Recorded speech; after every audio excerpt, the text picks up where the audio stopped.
21 coups de canon ont salué l'arrivée à Brazzaville ce 7 juillet du chef de l'État kényan pour une visite d'État qui le conduira aussi à Oyo, dans la partie septentrionale du pays. Le président kényan William Ruto entame une visite d'État de 72 heures à Brazzaville, où il a été accueilli à l'aéroport Maya Maya par son homologue congolais Denis Sassou Nguesso. Avant de se rendre demain à Oyo, dans le département de la Cuvette, pour poursuivre les entretiens avec son hôte, le chef de l'État kényan s'est adressé dans l'après-midi aux membres des deux chambres du Parlement congolais réunis en congrès.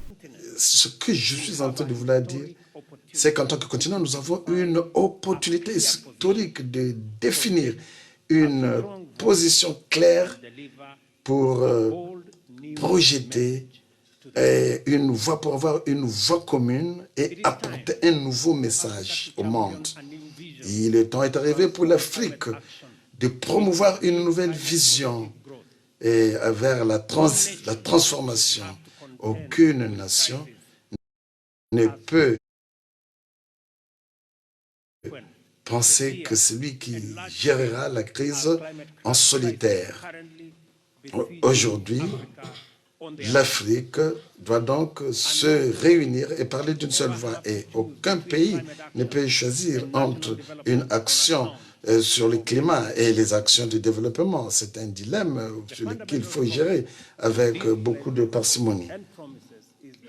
Le problème fondamental est que tous ces engagements, toutes ces promesses doivent être mises en pratique. Ce qui là nous amène à cette question. Qu'est-ce qui va suivre si nous ne faisons pas ce que nous disons? Il est impératif de prendre en compte du fait que les changements climatiques représentent une menace pour le monde avec ses conséquences. Et l'Afrique y joue juste un petit rôle.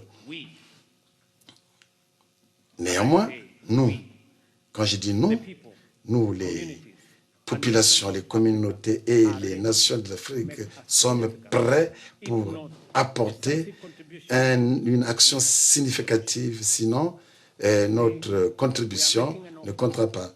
Aujourd'hui, nous sommes en train de proposer au monde que nous ne voulons plus être dans le coin des victimes.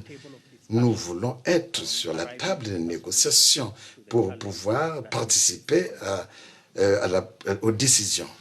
Brazzaville et Nairobi mettront à profit ces moments d'échange pour créer les conditions d'une coopération avantageuse pour les deux parties. Des accords seront annoncés dans les domaines de l'agriculture, de l'élevage, de la forêt, des transports, de l'environnement, des hydrocarbures, du tourisme, des finances et du commerce.